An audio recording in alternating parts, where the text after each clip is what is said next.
자, 거래와 계정에 대해서 학습해 보도록 하겠습니다. 첫 번째 거래부터 알아보도록 하겠습니다. 자, 거래의 뜻. 자, 거래의 이 뜻은 회계상의 거래를 말합니다. 자, 회계 공부하고 있죠? 기업의 경영 활동에 의하여 자산, 부채, 자본, 수익, 비용의 증감 변화를 일으키는 모든 현상을 거래라고 합니다. 자산, 부채, 자본, 수익, 비용에 대한 간단한 개념을 보겠습니다. 왼쪽에 팁을 보십시오. 자산은 재화와 채권입니다. 다른 말로 재산이라고 합니다. 재화는 재산적 가치가 있는 물건이고요. 채권은 받아야 될 권리를 말합니다. 부채는 채무, 갚을 의무란 뜻이고요. 갚을 돈이죠. 다른 말로 빚 이렇게. 자본은 출자금, 수익은 번 돈, 비용은 쓴 돈. 일단 가장 간단하게 설명을 한 겁니다. 좀 더 자세히 보면 개념이 조금 더 있는데 이렇게만 일단 알아두셔도 돼요. 이렇게 5가지 항목에 변화가 생기면 회계에서 거래라고 합니다. 자, 우리가 이제 거래라고 하면은 이제 일상생활상의 거래하고 회계상의 거래를 이제 구분할 수가 있어야 됩니다. 회계상의 거래만 장부에다 쓰는 거고요. 이 장부에다 쓴 걸 가지고 결산하고 그 다음에 보고서를 작성하게 됩니다. 그러면 일상생활상의 거래에만 해당되는 것, 즉 회계상의 거래는 아니고 일상생활상의 거래에만 해당되는 거는 이제 장부에다 쓰지 않게 돼요.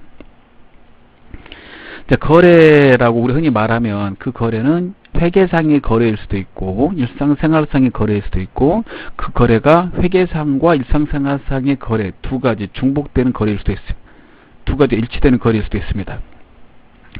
그래서 다음과 같은 그림이 이렇게 좀 성립이 됩니다.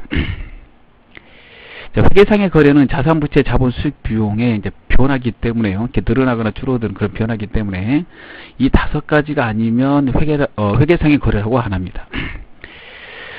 회계상의 거래라고 안 하는 거는 이제 이런 겁니다. 이걸 외우시면 좀 되겠습니다. 처음 하시는 분은 상품을 주문만 한 거, 종업원을 채용만 한 거. 채용만 했다는 거는 근로계약서까지 썼다는 말이에요. 내일부터 출근해라 이렇게 근로계약서 쓰고 그럼 이거 채용한 거죠.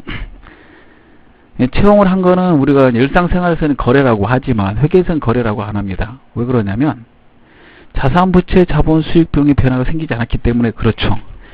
그 사람이 이제 채용이 돼서 회사에서 막 일을 해가지고요, 급여를 받게 되면 급여가 비용이거든요. 그때 이제 비용이 발생되기 때문에 회계상에서는 이제 그때부터 거래라고 하게 되죠. 근데 일상생활에서는 이렇게 근로계약서 쓰면 거래라고도 합니다. 그 다음에 담보 제공하는 거, 돈을 빌리기 위해서. 돈을 빌리기 위해서 담보로 제공하는 거, 뭐 건물 같은 거 제공하죠. 나중에 갚지 못하면 그 물건이 넘어가는 거잖아. 돈을 빌린 시점에서는 그 담보로 제공된 물건이 그 돈을 빌려준 사람한테 넘어가는 건 아니니까 해당되는 자산이 줄어들지는 않죠. 그래서 이제 담보로 제공한 물건은 이제 거래가 아니다 이런 거예요. 그 다음에 토지 계약만 한 거, 그 다음에 약속만 한 거, 대출 약속, 고지서 받기만 한 거, 그러니까 이런 것들. 일상생활에서는 이제 거래라고 하는데 회계에서는 거래라고 하지 않아요. 그러니까 이 부분을 잘 알아두시면 이 부분 빼고는 다 회계상의 거래다라고 이렇게 좀 처음이니까 알아두셔도 되겠습니다. 이걸 좀 암기할 필요가 있어요. 화재가 났다 그러면 일상생활에서는 거래라고 안 해요. 근데 이건 회계에서는 거래라고 그럽니다. 왜 그러냐면 화재가 나면 그 화재로 인해서 혹시 회사 소유의 건물이다 그러면 건물이 소실될 수도 있고 또는 그 건물 안에 상품 등이 있다 그러면 상품이 소실될 수 있죠. 그럼 건물이나 상품이 사라지니까 그 자산이 감소되므로 자산, 부채, 자본, 수익, 비용에 변화가 생기면 거래라고 그러는데 자산의 감소가 발생됐으니까 거래가 되는 거죠. 근데 일상생활에서는 화재 난 걸 거래라고 하지는 않잖아요. 그래서 그렇게 개념을 잡으시면 되겠어요. 이제 두 번째 보겠습니다. 계정의 뜻과 계정 과목을 보겠습니다. 자, 계정이라는 말과 계정 과목을 공부해 보겠다 이런 거예요. 자, 계정은요, 계정은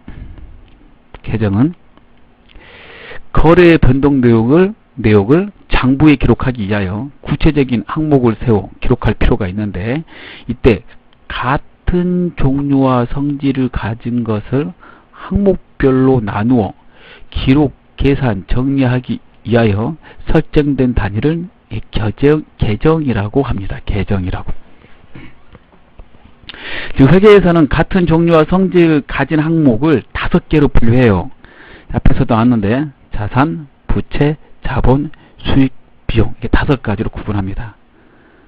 거래가 아무리 많이 발생돼봤자 그 종류와 성질에 따라서 나누어 보면 5개만 있는 겁니다. 이 5개를 기록, 계산, 정리하기 위해서 이 5개를 계정이라고 하자 이거예요. 그래서 자산 계정, 부채 계정, 자본 계정, 수익 계정, 비용 계정이라고 그러고요. 그 계정의 구체적인 이름을 계정 과목이라고 합니다.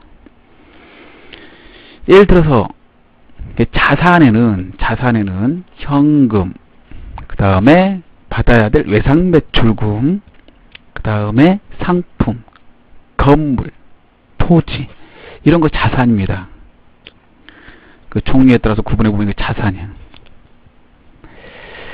그 자산을 샀을 때, 돈 주고 샀을 때 자산이라고 이렇게 쓰게 되면, 장부에다가 쓰게 되면 그걸 관리하기가 상당히 불편합니다. 자산도 종류가 있는 거고, 그 좀 더 구체적인 이름으로, 그 종류를 구체적인 이름으로 써놔야지 관리하기 편하겠죠. 그래서 같은 종류와 성질을 가진 항목을 계정이라고 한다면 그 계정의 구체적인 이름을 계정 과목이라고 해야 되겠다라고 한 거죠. 즉 같은 종류와 성질을 가진 것, 자산, 부채, 자본, 수익, 비용 이렇게 하고, 그 같은 자산이라 할지라도 그걸 관리하기 위해서 구체적인 이름으로 관리를 해야지 편하잖아요. 그러니까 현금, 이렇게 여기 나온 대로 외상 매출금, 뭐 상품, 그 다음에 건물, 토지, 이렇게 따로따로 관리해야지 자산 관리하기가 편해지는 거죠. 그래서 좀 더 구체적인 이름, 그 계정의 구체적인 이름을 계정 과목이라고 하는 겁니다. 자, 이렇게 해야지 좀 더 회계 장부를 쓰는데 편하게 되겠죠. 그래서 그 기록을 위해서 이런 단어가 나왔어요. 계정과 계정 과목. 자, 그러면요, 세 번째 계정의 분류를 보겠습니다. 계정의 분류. 계정은 일단 5가지입니다. 5가지. 종류와 성질 유사한 거 모은 거, 그 항목별로 5개 있어요. 그 5개를 구분해서 좀 말하면, 자산, 부채, 자본은 거래가 발생했을 때 자산, 부채, 자본은 결산할 때, 보고서를 결산할 때 작성해야 되는데 재무상태표에 작성을 해요. 자산, 부채, 자본을 재무상태라고 합니다. 그리고요, 수익, 비용은 결산 시에 보고서 작성할 때 손익계산서라는 보고서에 표시를 합니다. 자, 그래서 자산, 부채, 자본을 재무상태표 계정, 손익계산서 계정 이렇게 분류합니다. 즉 계정은 자산, 부채, 자본, 수익, 비용 이렇게 5개인데, 이걸 좀 더 세분해서 분류해보면 자산, 부채, 자본은 결산 시에 보고서 재무상태표에 가기 때문에 재무상태표 계정이라고 그러고, 수익, 비용은 결산 시에 보고서 손익계산서에 가기 때문에 손익계산서 계정이라 한다 이거예요. 자, 그리고 그 해당되는 그 계정은요, 계정 과목으로 이렇게 구성되어 있어요. 회계 처리하실 때, 즉 장부에다 쓸 때는요, 이 계정 과목으로 쓰도록 하고 있고요. 이 계정 과목으로 써야지 관리에 갈 수 있습니다. 자, 그 다음에 네 번째 보겠습니다. 계정의 형식. 자, 계정의 형식은 그 계정을 기록하기 위한 틀을 말합니다. 틀, 폼. 이게 2가지가 있습니다. 표준식과 잔액식이 있습니다. 자, 표준식의 그 형식은 이렇게 생겼고요. 잔액식의 형식은 이렇게 생겼습니다. 일반적으로 예, 잔액식을 많이 사용하고요. 두 가지를 같이 쓰지는 않아요. 예, 하나만 놓고 이제 쓰는 거, 둘 중에 하나를 회사에서 통일되게 하기 위해서 가장 많이 쓰는 게 이제 잔액식이기 때문에요. 전산 세무회계 프로그램도 잔액식으로 만들어져 있습니다. 잔액식은 그 틀이 날짜, 조교, 그 다음에 이제 수기했으니까 그 분면, 이 분면은 이제 분기를 한 그 면수로 말하고요. 그 다음에 차변, 대변, 그 다음에 잔액이 차변인지 대변인지 그거 쓰라는 차대도 있었습니다. 이렇게 돼 있는 건데요. 예, 수기로 했을 때 펜 들고 사람이 종이로 썼을 때는 이렇게 돼 있었는데 이게 전산 세무회계 프로그램 오면서 분면하고 예, 차대는 사라졌어요. 그래서 날짜, 조교, 그 다음에 거래처 쓰는 게 이제 필요해졌고요. 이제 거래처명이 나오게 됐고, 그 다음에 차변, 대변, 잔액 이렇게. 예. 그래서 밑에 보시면 이렇게 이런 형식으로 예. 프로그램이 이렇게 됐습니다. 자, 이렇게 만들어진 거고요. 현재는 이제 이틀을 많이 씁니다. 이틀을 많이 쓰다 보니까 수기로 할 때도 이틀을 쓰는 경우가 이제 많아지게 됐습니다. 어찌됐든 간에 계정의 그 틀 형식은 두 가지가 있고요. 표준식과 잔액식이 있고 이제 잔액식으로 프로그램이 되어 있다. 그래서 잔액식을 잘 봐두자 이렇고요. 그 거래가 발생되면 이 계정의 형식에다가 회계상의 거래가 발생되면 이 계정의 형식에다 써야 된다라고 하고 있죠.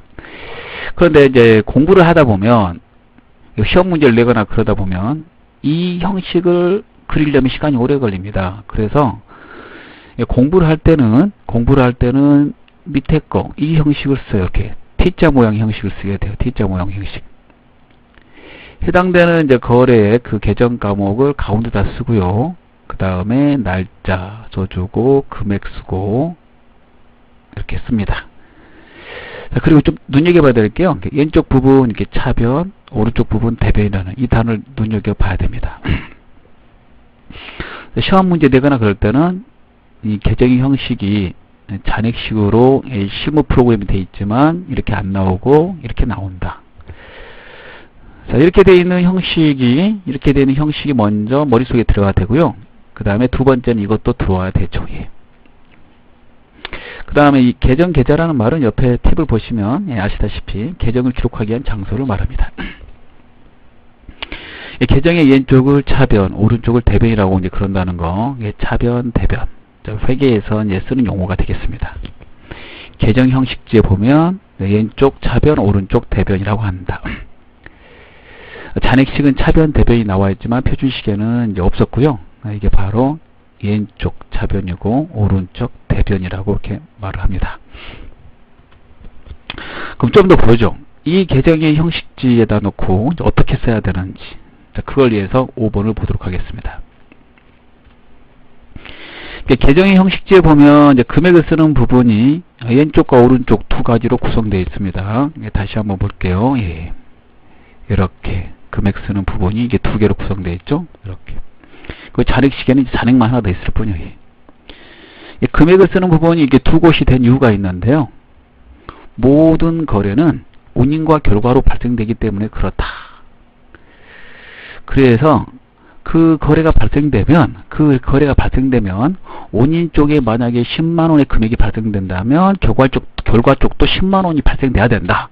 그런 논리에 따라서 그렇게 되거든요. 꼭 예, 논리에 따라서 그 계정 형식이 나온 거고, 이 논리에 따라서 기록을 할 때도 예, 왼쪽에 10만원 쓴다면 오른쪽에 또 10만원을 써야 된다. 이렇게 된 거예요.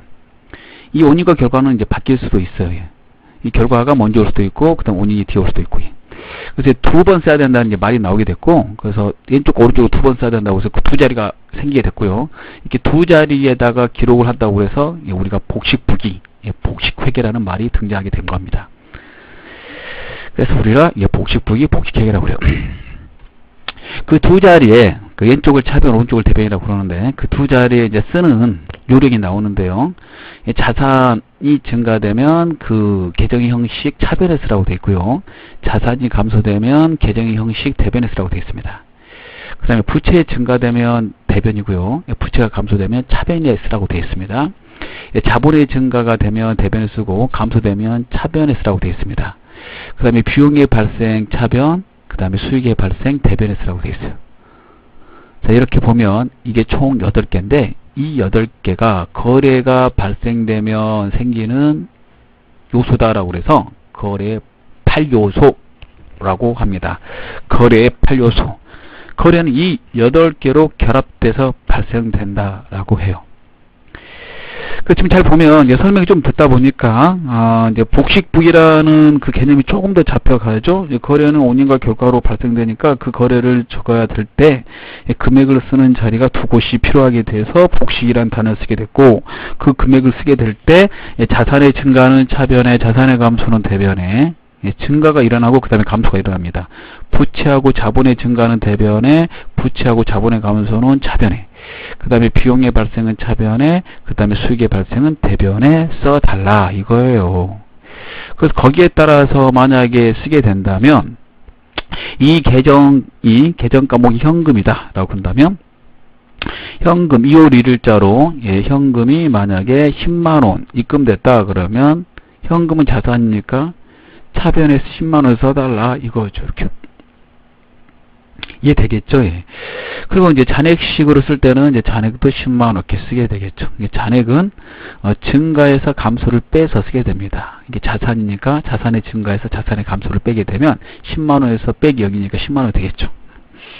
이렇게 쓰면 된다라고 그런 거예요. 현금 10만원 들어온 거는 어떻게 들어왔습니까? 그러면 외상매출금 받은 거다라고 만약 그런다면 이게 외상매출금 장부에다 또 써야 되겠죠. 예. 외상매출금 장부에다가 똑같은 날짜 2월 1일이다 그러면 외상매출금 장부 받아야 될 돈에서 10만원 받았으니까 10만원이 사라지게 돼요. 이렇게 똑같은 금액을 한 번은 차변에 쓰고 한 번은 대변에 쓰는 거예요. 현금 10만원 받았는데 그게 외상대금 받은 거다 그러면 현금 계정에 10만원 차변에 쓰고요. 그 다음 외상매출금 계정 대변에 10만원 쓰게 돼요. 그래서 차변에 한 번 쓰고 대변에 한 번 써요. 그 둘이 원인과 결과이기 때문에 이렇게 두 번을 기록을 하게 되는 겁니다. 이렇게 왼쪽에 한 번 쓰고 오른쪽에 한 번 쓰고 쓰는 자리가 두 곳이라고 해서 이제 복식북이라고 그러고요. 그리고 그 이유는 이제 거래가 원인과 결과로 발생되기 때문에 쓰는 자리가 이렇게 되어 있고요. 이 자리를 바꿀 수 없어요, 여러분. 바꿀 수 없습니다. 반드시 외워야 돼요. 복식북이 하려면 이거 외워놔야 됩니다. 그 다음에 이제 나오는 거 있죠. 좀 보면 상품 10,000원어치를 매입하고 대금 현금으로 지급했다라고 그런다면 상품 자산이거든요. 이거 외워야 돼요. 우리가 나중에 현금도 자산입니다. 이거 이제 이름으로 이제 구체적으로 말하면 자산의 이름 중에서 상품이고 이름 그대로거든요. 자산의 이름 중에서 현금이요. 자산 들어오고 자산 나갔다 자산으로서 무슨 자산인지 관리가 안 되니까 이거 쓸 때 이 자산의 구체적인 이름 상품 이렇게 쓰고요. 상품은 그게 이제 들어왔으니까 자산의 증가니까 차변에 쓰게 되고 차변에 이렇게 자산의 증가 자리가 차변이잖아요. 현금은 나갔죠? 나갔으니까 자산의 감소 자리가 대변에 쓰게 된다 이거죠. 이렇게. 그러면 해당되는 이제 그 계정 형식에다 쓰게 된다면 상품 계정 형식에다 상품 쓰고 차변에 만원 쓰게 되고요. 현금은 현금 계정 형식에다가 대변에 만원 쓰게 되겠죠. 차변에 만원 썼고 대변도 만원 쓰게 된 거죠. 이렇게. 한쪽이 잘못 쓰면 그걸 찾아낼 수 있어요. 그래서 이걸 우리가 이렇게 하는 이렇게 하게 되면 자기 검증 기능이 있다고 그랬죠. 이런 검증 기능을 하게 돼요. 금액이 틀리게 쓰면 알아내게 된다 이런 거죠. 나머지 한 번 더 보시면 그런 내용입니다. 여섯 번째 보겠습니다. 자, 거래의 종류입니다. 거래의 종류. 자, 거래의 종류 세 가지로 구분하는데요. 자산, 부채, 자본만 있는 거래를 교환거래라고 합니다. 거래가 발생했는데 그 거래 안에 나오는 거는 자산, 부채, 자본만 나오는 거예요. 예를 들어서 상품을 사고 현금으로 지급하다 그러면 상품하고 현금 이게 둘 다 자산이잖아요. 자산, 부채, 자본만 있는 거래 무슨 거래? 교환거래라고 합니다. 두 번째 손익거래 한쪽 차변 또는 대변이라고 되어 있죠. 예. 회계상에서 거래가 발생되면 차변 또는 대변을 쓰게 되는데, 그 차변 또는 대변, 이 한쪽이 오로지 수익과 오로지 비용만 발생하는 거래를 손익거래라고 그래요. 일단 손익은 손실과 이익, 즉 수익과 비용을 말하는 것으로서 수익과 비용이 발생한 거래를 손익거래라고 그러는데, 수익과 비용만 차변 대변에 발생을 해야 돼요. 즉 급여를 현금으로 지급하다 그러면 급여는 비용이니까 비용의 발생 차변에 쓰게 되고요. 그 다음에 현금으로 지급하다 그러면 현금은 이게 자산이고 이게 줄어들었으니까 자산의 감소니까 대변에 쓰게 되죠. 급여 장부 차변에 쓰고 현금 장부 대변에 쓰게 됩니다. 그러면 이게 차변이고요. 얘가 이제 대변인데, 이 거래에서 자산부채 자본만 나온 거래는 아니죠. 왜냐하면 비용이 나왔으니까. 따라서 교환거래는 아니에요. 자, 그러면 이제 이게 손익거래냐 아니면 혼합거래냐 이렇게 이제 구분하게 되는데, 차변 쪽을 봐요. 수익 비용이 나온 쪽을 봅니다. 이게 비용이 나왔어요. 이 비용이 나왔고 이 비용만 나왔으니까 이 거래를 손익거래라고 그럽니다. 손익거래. 3번하고 같이 한번 비교해 볼게요. 혼합거래는 교환거래하고 손익거래가 동시에 발생한 거래라고 되어 있습니다. 단기 차입금과 그에 따른 이자를 현금으로 지급하다라고 되어 있죠. 이거 회계 처리하면 단기 차입금 쓰게 되고, 이게 부채예요. 부채의 감소니까 차변에 쓰게 됩니다. 차변에. 그 다음에 대변에 현금 쓰게 되고요. 그 다음에 이자도 지급했죠. 이자는 비용입니다. 이자 비용이라고 써요. 그러면 이 거래를 보면은 자산부채 자본만 있는 거래는 아니에요. 얘는 이제 부채고 얘는 이제 자산이고 얘는 비용이거든요. 자산부채 자본만 있는 거래가 아니니까 교환거래 아닙니다. 그럼 이제 수익 비용이 나오느냐 봐야 되는데, 수익 비용이 나오면 손익거래 아니면 혼합거래가 돼요. 그러면 손익거래하고 혼합거래를 구분하는 거는 이제 수익 비용이 나온 쪽을 봐요. 수익 비용이 나온 쪽을 봐요. 2번하고 잘 보세요. 밑에 거 3번하고. 수익 비용이 나온 쪽을 보니까 이거 비용 나왔죠? 이쪽도 비용이 나왔어요. 상대 쪽은 안 봐요. 상대 쪽은 보지 않습니다. 그리고 보고 한쪽을 보고 이제 한쪽이 차변 아니면 대변이 되겠죠? 비용 쪽인데 비용 쪽에 이거 부채가 같이 나왔죠. 이렇게 나오면 얘는 혼자 나왔잖아요. 비용이. 얘는 같이 나왔고 이게 섞였다라고 그래서 이 거래를 뭐라고 그러냐면 혼합거래라고 합니다. 보통 이런 문제에서 이론으로 시험 문제를 낼 때 많이 이제 물어보는 내용이 되겠습니다. 그러면 여기서 배웠구나라고 생각하시면 돼요. 계속 공부하시면 이게 훨씬 더 빨리 이해됩니다. 이게 처음은 다 어려워요. 처음은.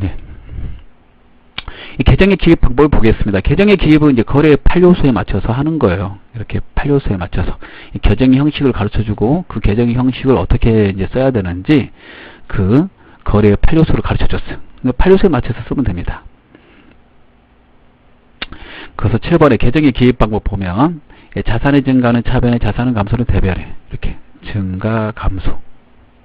그 다음에 부채의 증가, 자본의 증가, 대변에, 감소는 차변에 이렇게 되죠. 비용의 발생, 차변에, 수익의 발생, 대변에 이렇게 쓰게 됩니다.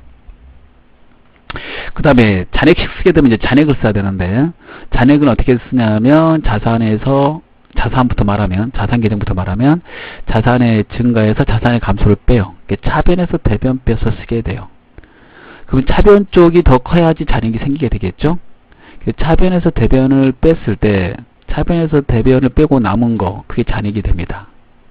따라서 잔액은 차변에 남는 거죠. 많은 쪽에 남아 있으니까. 부채하고 자본을 이제 거꾸로 해야 되는 거죠. 증가해서 감소를 빼는 것이므로 대변에서 이제 차변을 빼고요. 그래서 대변의 금액이 크면 그걸 잔액이라고 그래요. 그 남은 만큼을 잔액. 그래서 잔액은 이제 대변에 남는다, 이렇게 말합니다. 자, 비용은요 발생이 되고 소멸, 그다음에 수익도 발생이 되고 소멸 이렇게 된다고 그래요. 수익과 비용은 이제 발생이 되고 그 다음에 소멸되는데, 언제 소멸되냐면 수익과 비용은 결산할 때 소멸됩니다. 일반적으로. 회계연도 중에도 소멸할 수 있지만 대부분은 결산하면서 소멸돼요. 그리고 수익과 비용은 반드시 결산 시에 소멸돼서 없어져야 돼요. 자산부채 자본은 소멸되는 게 아니라 다음 연도로 유효됩니다. 이율 되려면 이제 잔액이 남아 있어야 되겠죠. 수익 비용은요, 결산 시에 소멸돼요. 수익과 비용을 쓰다 보면 비용은 무조건 차변에 쓰고 수익은 무조건 대변에 쓰게 되겠죠. 예. 특별한 일이 없으면 예. 이렇게 쓰다가 그러면 이제 비용의 잔액은 예, 결산하기 전까지 계속 차변 남고 예, 수익의 잔액은 계속 대변 남게 됩니다. 이렇게 차변 대변 이렇게 남고 있다가 결산 시 소멸돼서 사라져. 예.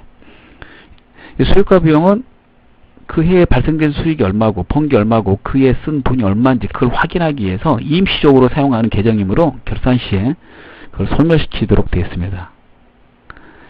그래서 수익 비용은 수익의 그 금액은 대변, 그 다음 비용의 금액은 차변에서 발생해서 잔액으로 존재하다가 결산할 때 해당되는 그 모든 계정들이 손익이라는 계정이 있는데 그 계정으로 옮겨지면서 소멸합니다.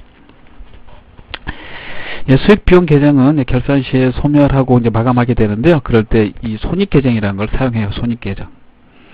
예, 손익 계정은 결산 시에 수익과 비용을 소멸하고 그 차액을 자본으로 대체하기 위해서 사용하는 임시 계정입니다. 예, 결산 때 한 번 더 말씀드리도록 하겠습니다. 그렇게 좀 알아두시면 돼요. 처음이니까. 처음이므로 이걸 외워놓으시면 돼요. 증가 감소, 예, 증가 감소를. 이 그림으로도 외우고 이걸로도 외우고 하나로만 무조건 외워놓으면 돼요. 예, 이 부분 예, 중요합니다. 예. 자, 그 다음 이렇게 거래를 계정의 형식에다 맞춰서 쭉 기록해 가요. 거래의 8요소에 맞춰서 기록을 쭉 한 걸 쫙 보면 항상 그 거래를 기록하다 보면 차변에 한번 쓰고 대변에 한번 쓰게 돼요. 즉 상품을 10,000원어치 현금 주고 사왔다라고 그런다면 상품은 차변에 써요. 자산의 증가니까. 현금은 자산의 감소이므로 그 계정 대변에 쓰게 됩니다. 한 번 차변에 쓰고 또 한 번 대변에 쓰죠. 이렇게 두 번 쓴다고 해서 이를 거래 이중성이라고 그러고, 그럼 그 두 금액은 항상 같아야 돼요. 항상 같아야 됩니다. 이게 틀리면 문제가 되는 거예요. 이를 대차 평균에 올리라고 그래요. 이 대차 평균에 올리기 때문에 복식 부기는 자기 검증 기능을 가진다라고 말을 합니다. 자, 그래서 예, 개념 정리가 그렇게 되는 거고요. 자, 그 다음에 아홉 번째 잠깐 보겠습니다. 이제 마지막입니다. 자, 거래를 예, 거래의 8요소에 맞춰서 계속 기록을 해요. 자, 기록을 계속 합니다. 계속 기록을 해서 이제 결산일이 되면 이제 해당되는 이제 계정을 마감을 해야 돼요. 마감을 하게 되면 마감을 하다 보면 이게 차변과 대변 금액이 이제 다르게 되겠죠. 예, 이제 들어온 것과 나간 것이 다르니까 예. 전체 금액은 차변과 대변이 같은데 해당되는 계정별로 보면 이제 다르겠죠. 예. 상품 10,000원어치 사왔다. 상품 10,000원어치 사왔다 해볼게요. 그러면 상품 10,000원어치 사왔다라고 그런다면 한 번만 사왔다. 이렇게 한번 해보죠. 10,000원어치 사왔다 그러면 상품 현금 주고 10,000원어치 사왔어요 라고 그러면 제가 다 한번 써볼게요. 10,000원 이렇게 쓰게 돼요. 이게 상품 계정이. 그리고 또 현금 계정에 10,000원이 나갔다 그러면 대변에다 10,000원 쓰게 되겠죠. 그림 그리기 싫으니까 했어요. 그리고 더 이상 거래가 없었다 그럼 이제 마감을 해야 되잖아요. 그러면 이제 상품만 보세요. 예. 차변에 쓰고 대변에 이렇게 두 개 썼기 때문에 이 금액은 항상 이제 차변 전체 금액과 대변 전체 금액은 항상 같아요. 이를 대차 평균을 올리라고 합니다. 근데 계정별로 보면 차변과 대변은 이제 틀리는 거죠. 계정별로 상품만 보면 상품만 10,000원어치 지금 참고 있는 거잖아요. 근데 결산일이 됐고요. 2월 1일에 사왔는데 이제 더 이상 거래가 발생되지 않아요. 그러면 내년에 이거 팔 거다 그러면 이제 더 이상 거래가 발생 안 될 거다라고 그런 다음에 12월 31일자로 마감을 해야 되죠. 자산부채 자본은 이렇게 마감을 할 때 그 잔액을 다음 연도로 이월시켜서 마감하도록 되어 있어요. 그래서 마감을 하고자 할 때는 그 잔액 10,000원을 부족한 쪽에 써요. 부족한 쪽에 대변이니까 10,000원 쓰고 이 10,000원에다가 이렇게 써요. 차기요리라고 씁니다. 다음 연도로 넘길 거므로. 그리고 10,000원, 10,000원 밑에다 쓰고 두 줄을 그어서 장부를 마감합니다. 이렇게. 자산부채 자본장부는. 근데 수익비용 장부는 그렇게 마감을 하지 않고요. 어떻게 하냐면 예를 들어서 직원 회식을 했다. 그러면 이제 복리후생비거든요. 회식을 3월 1일자 했음. 그러면 이게 비용이니까 비용의 발생입니다. 10,000원 주고 회식했다 보죠. 그럼 잔액이 10,000원이 돼요. 그럼 이제 결산이 더 이상 없다 그러면 12월 31일이 되면 이것도 이제 마감을 해야 돼요. 마감을 하고 수익 비용 계정은 장부에서 이제 소멸시키거든요. 소멸시키기 위해서 수익과 비용을 모두 다 하나의 계정으로 다 몰아요. 그 하나의 계정으로 모르는데 그 계정 이름이 손익계정이라는 겁니다. 손익계정으로 다 옮겨주고 수익 비용 장부 마감하면서 없애요. 그래서 이제 이 잔액 남은 10,000원을 대변에 써가지고요 0으로 만들고 이게 잔액이 0이 됐죠. 0이 된 거가 보이고요. 잔액이 0이잖아요. 이 10,000원을 자산부채 자본은 차기 요율학 써서 다음 연도로 넘기는데 수익 비용은 이 장부를 마감하고 이렇게 10,000원씩 써갖고 이제 마감하고 이렇게 토지금을 마감한다고 그래요.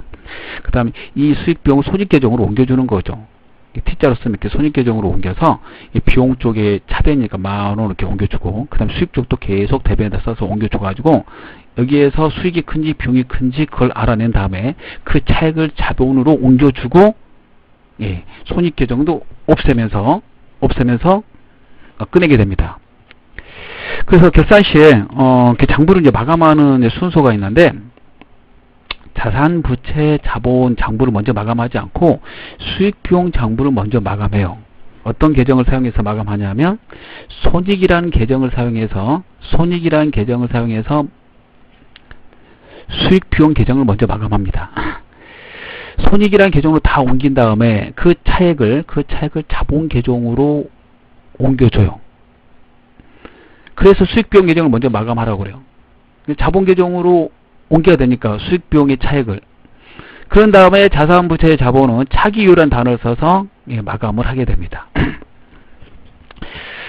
다음 연도 넘겼다라고 그러고요. 그 다음 다음 연도가 되면 자산, 부채, 자본, 장부 맨 위에다 이렇게 쓰냐면 이렇게 써요. 작년에 넘어온 거다. 정기율. 자, 그런 식으로 진행이 된다라고 알아두시면 돼요. 그래서 자산, 부채, 자본, 장부라면 1월 1일자로 이렇게 맨 위에가 정기요 이렇게 하면서 시작되고요. 그 다음에 차변에 10,000원 넘어왔다 그럼 10,000원. 그 다음에 그 잔액란에 10,000원 이렇게 하면서 시작되죠. 자산, 부채, 자본, 장부는. 수익 비용은 소멸돼서 사라졌으니까 새로운 해가 되면 다음 연도 1월 1일자부터 수익 비용이 있으면 또 써나가는 겁니다.